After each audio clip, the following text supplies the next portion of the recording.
Hello, I'm Jesper Scharstein from Lavardin. We have now been talking a lot about our freeze dryer, how to assemble them and things like that. Today we will now try to do freeze drying of different things. And we will start freeze drying a book. So first of all, we will put it into the water and make it just wet and see if we can start to more or less destroy the book. And later on we will put it in a freezer, get it frozen, and then eventually we will put it into the freeze dryer and see if we can get it back to normal work, so we could save good documents.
Hello again.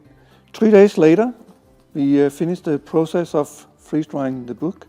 As you can see, well, it's not a new book, but definitely it is readable.